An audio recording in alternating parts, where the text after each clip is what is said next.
eram coletadas, como eram comunicadas, o que era relevante, né?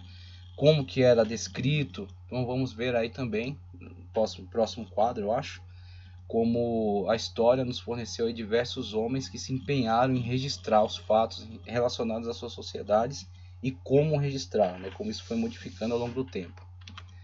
Veja, na história, na Idade Antiga, então, grandes povos da humanidade, né? Os babilônicos, os assírios, né? Representado aí pela figura desse esse leão alado, né? Os egípcios com as suas pirâmides, o Coliseu de Roma, o Pártenon, dos gregos, as pirâmides escalonadas da Babilônia, né? Então temos aí diversos povos relacionados à Idade Antiga. A Idade Antiga pode ser colocada aí dentro desse limite de 4.000 anos antes de Cristo até 476 depois de Cristo, tá? Abrange o desenvolvimento das antigas civilizações orientais e clássicas, a egípcia, a mesopotâmica, a hebraica, a persa, a grega, a romana, etc., terminando na queda do Império Romano do Ocidente em 476 a.C. Então, quando Roma, quando o Império Romano do Ocidente, com capitão em Roma, cai diante das invasões bárbaras, né? Então temos aí o limite na perspectiva ocidental para a história antiga. Com relação à Idade Média, agora, né, esse avanço aí da sociedade e período, inclusive, que por alguns é atribuído como Idade das Trevas, devido a um controle que a Igreja Católica Romana, Católica Apostólica Romana exercia sobre a ciência de modo geral, mas que do ponto de vista de outros, né, na verdade, o nome Idade das Trevas é injusto, né, uma vez que o grande caos no qual a Idade Antiga é encerrada, outra coisa só que os povos que estavam inseridos nessa época não conheciam essas divisões, né? Então, para um romano da sua época, para um bárbaro da sua época, não havia essa mudança. Saímos da Idade Antiga agora entramos na Idade Média. Não, isso aí é completamente arbitrário, é completamente artificial, produzido depois, como meio de facilitar o estudo dessas épocas e a mudança, né? Então, como essas épocas podem ser divididas para facilitar o estudo. Então, a sociedade que estava inclusa dentro da Idade Média e que por alguns é chamada de Idade das Trevas. Na verdade, é uma sociedade que estava vivenciando grandes transformações, grandes migrações de povos. O Império Romano, com a sua grande estrutura, estava ruindo, né? Caiu diante das invasões bárbaras, havia um caos na sociedade e que, na verdade, pôde ser reorganizada pela a solidez que a igreja fornecia a esse período, com as suas instituições já maduras, tá?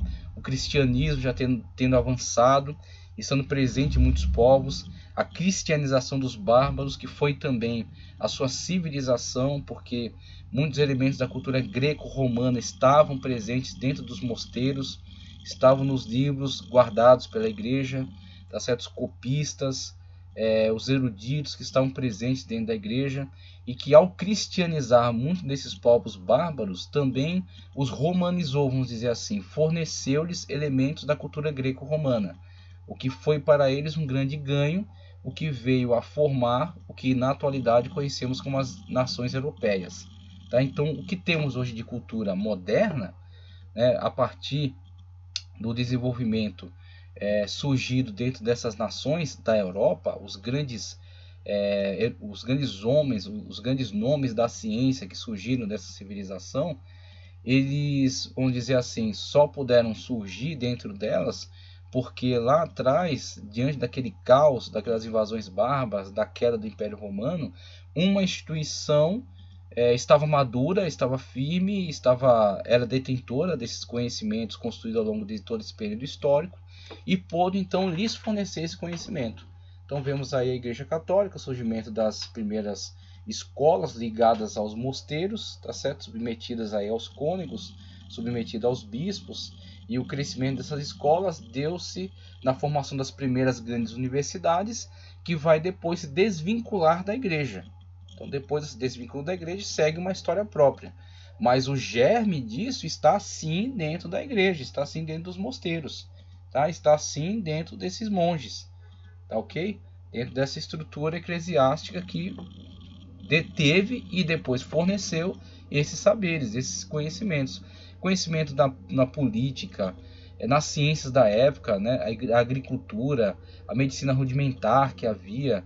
Claro, não só a igreja, mas também os judeus, um povo milenar, um povo que também detinha muitos conhecimentos, a estrutura da sinagoga, os livros que eles já tinham, o Talmud, a Mishnah, Guemará, né? A própria Torá, e os conhecimentos que haviam desenvolvido também na área médica. Temos aí Maimônides, né? Que era um grande médico.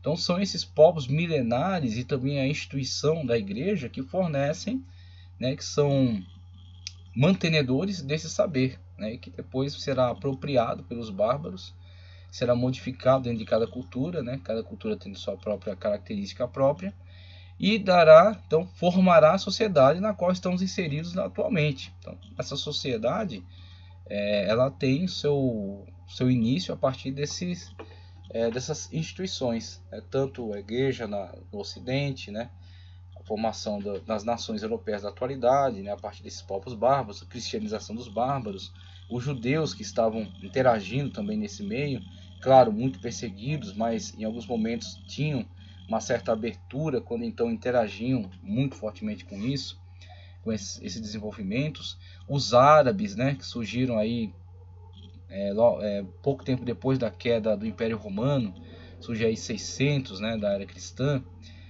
Então, essas grandes revoluções árabes, né, que unificou aqueles povos do Oriente Médio e depois também proporcionou que muito do conhecimento antigo fosse preservado. Claro, muito do que havia, principalmente na questão da teologia, foi excluído, foi banido, mas muito do conhecimento que havia, né, não ligado à questão religiosa, foi preservado, foi desenvolvido. Então temos depois um intercâmbio entre a cultura ocidental e a cultura oriental do Oriente Médio, né? Só futuramente a cultura do Extremo Oriente também vai participar, mas podemos observar nisso que a Idade das Trevas, na verdade, é um título bastante injusto para essa época. Houve muita produção de saber e houve a estruturação dos povos que futuramente viriam ser chamados, de onde viriam o que chamaram a si mesmos de iluminados, né? Os iluministas, os renascentistas, né? Eles não vieram do nada. Eles não caíram do céu, não foi o ET que trouxe, né? Eles têm origem, e a origem são essas instituições. Então esta época da Idade Média é a época da formação dessas bases que futuramente serão o suporte, né, para o surgimento dessas grandes mentes, né, da ciência, da filosofia, da política, da arte.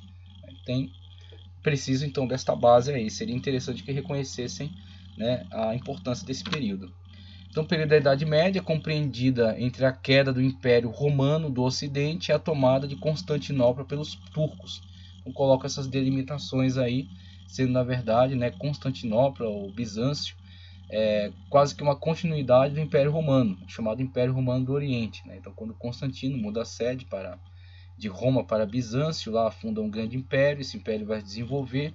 Quando a Roma do Ocidente cai para os bárbaros, a Igreja Católica permanece como instituição forte, vai cristianizar os bárbaros, né? Só que lá no Oriente você tem Constantinopla ainda forte, se mantendo como agora representante do Império Romano de então, né? E vai seguir até 1453, quando enfim é conquistada pelos turcos. E aí encerra-se o Império Romano do Oriente, com isso encerrando também a Idade Média. Tá? A Idade Média de 476 a 1453. Tá, ok? Então, a Idade Média, produção de muito saber, principalmente na área teológica, claro, né? Favorecimento da Igreja Católica, mas não só. Formação, desenvolvimento de conhecimentos em muitas áreas. Havia, sim, o controle, o domínio da Igreja, mas não o cerceamento do desenvolvimento de saberes. Houve, sim, a produção de muito saber, de muito conhecimento, a organização, base dos povos que futuramente seriam muito desenvolvidos. Então, nessa época, temos a construção de muito saber, de muito conhecimento. Vamos chamar de Idade das Trevas, na verdade, é algo muito injusto. A Idade Moderna, então, características da Idade Moderna: o surgimento dos burgos, ascensão desta burguesia, queda de Constantinopla, né? Idade Moderna pós queda de Constantinopla, ou do Império Romano do Oriente. A Idade Moderna, 1453 a 1789, que principia com a queda de Constantinopla e termina com a Revolução Francesa de 1789. Então, a Idade Moderna, a formação dos grandes impérios, vamos dizer assim, do comércio, né, do capitalismo. Vemos aí a Revolução Industrial, como as revoluções industriais vão se espalhando pelas nações europeias.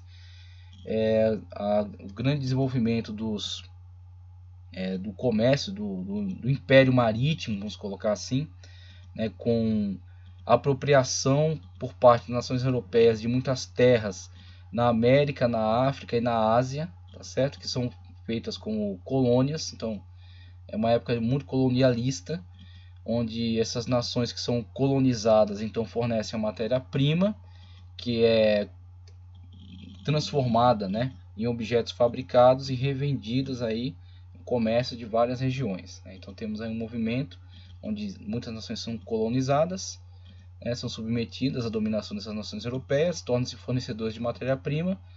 Após a Revolução Industrial na Europa, né, o trabalho, essas matérias-primas são base para a produção, né, desses objetos. Então temos aí a produção têxtil muito forte, né, o início da produção aí de muitos objetos de ferro, né, fundição, as primeiras estradas de ferro, melhoria aí de objetos para a melhoria da vida das pessoas. Então a questão da produção aí não tão avançada tecnologicamente, mas objetos que facilitam a vida cotidiana, né? Nós temos aí muito desse desenvolvimento ligado a essa época da Revolução Industrial, o que vai transformar a sociedade da época, vai criar, as cidades vão ser agora muito mais, vamos dizer assim, favorecidas em relação ao campo,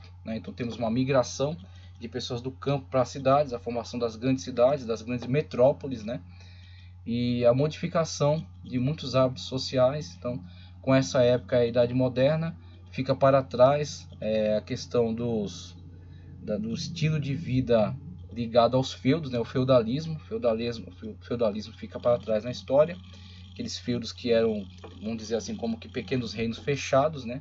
Aquela sociedade ligada ali, a questão do rei, o clero daquela região, os servos, né? A questão servilista, aqueles que trabalhavam a terra, ligados ali à dominação do monarca. Então isso vai se desmanchando, esse feudalismo vai se desmanchando, e agora surge aí o mercantilismo, né? O avanço, colônias, produção fabril, venda, mercados consumidores que vão se formando. Inclusive esses mercados depois vão derrubar o absurdo da época escravocrata, né? Com esse colonialismo também surge a questão escravocrata, muitos elementos tanto africanos. O índio até tentou se escravizar, mas ele não reagiu bem a essa questão da escravidão. Agora o elemento africano retirado da sua terra, inserido num lugar totalmente estranho a ele, né? Claro, muitos morreram no processo, mas aqueles que sobreviveram não tinham nenhuma vinculação com a terra, então acabava que destruindo essa questão da revolução. Surgem alguns focos revolucionários, mas isso depois. Agora muitos acabam então se deixando mesmo envolver com essa questão do trabalho escravo, né? Então são forçados aí a se envolver dentro do trabalho escravo. Então temos aí a questão escravocrata, muito ligada a essa questão colonialista também. Então com o avanço dessa época da Idade Moderna, produção fabril, há interesse de mercados agora consumidores em vez de mercados escravocratas. Tem-se aí então a queda, né, da questão da escravidão ao longo desse período, antes de entrarmos aí na Idade Contemporânea. Então, Idade Moderna, muitos avanços na área tecnológica, muitos avanços aí na área mercantilista, né, a mudança da sociedade, a transformação em relação a muitos aspectos, a queda total desse sistema feudal e a fundação agora de um sistema mais ligado aos grandes mercados e às grandes metrópoles. Tá, okay? Então a transformação da sociedade que passa aí na Idade Moderna. Agora na Idade Contemporânea, aí sim podemos ver aí um grande avanço tecnológico, né? Sociedades como avançam dentro dessa questão tecnológica. e como hoje, idade contemporânea, 1978 até os nossos dias, vemos o surgimento aí, tanto essa questão tecnológica muito avançada, como nós temos observado, como as sociedades agora elas estão, vamos dizer assim, se reorganizando e transformando, inclusive, não só dentro da questão dessas tecnologias que hoje avançaram, a computação, a robótica, a nanotecnologia, mas também como a forma de política também tem se alterado bastante, com a formação agora de grandes blocos econômicos que tem dominado, inclusive a questão da formação de blocos que o seu poderio dentro da economia acaba ultrapassando até o poderio, a dominação política de alguns países, como alguns blocos econômicos têm mais poder até do que alguns países. Então temos a formação hoje de algumas organizações de cunho financeiro que ditam a regra dentro de alguns países, Então temos aí o avanço da atualidade para aquilo que é chamada nova ordem mundial. E essa nova ordem mundial, ela chega a conseguir impor políticas nacionais, políticas que interferem dentro das nações, políticas que ditam aquilo que será admitido dentro das nações. Então a história tem avançado, e esse avanço da história tem indicado mudanças que jamais poderia nem se pensar nelas em épocas mais atrasadas na história, Épocas em que o mundo era muito fragmentado, o mundo era muito dividido.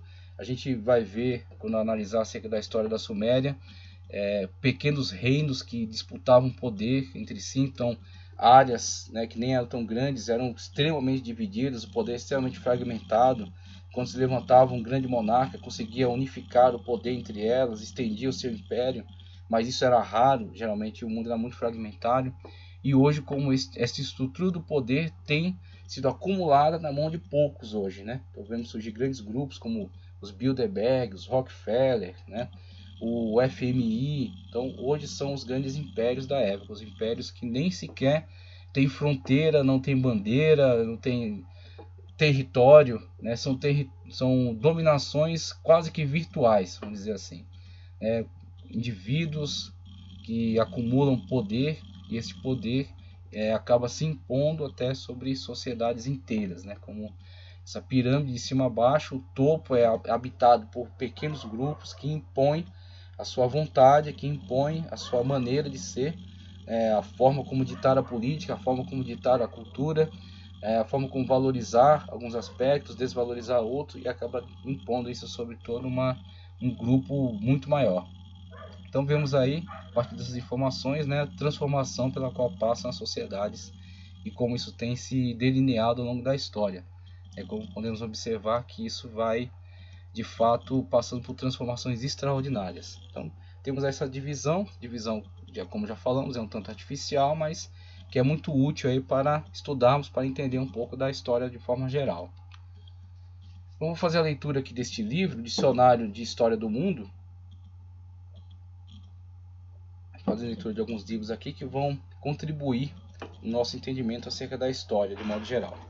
Então, o Dicionário de História do Mundo, de Edmund White, não sei esse nome em inglês aqui, eu não sei como pronunciar corretamente, mas Edmund White e Jonathan Law. Temos aí o livro Dicionário de História, a página 360. Vamos ver aqui acerca de historiografia. Veja só.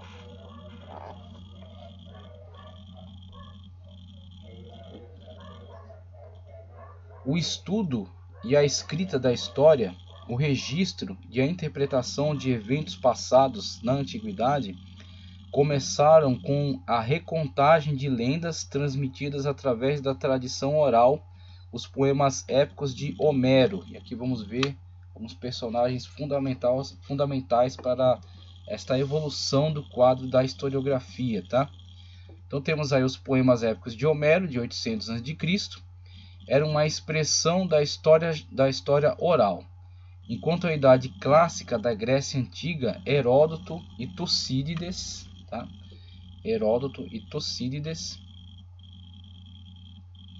escreveram histórias narrativas de suas próprias épocas. Então temos aí esses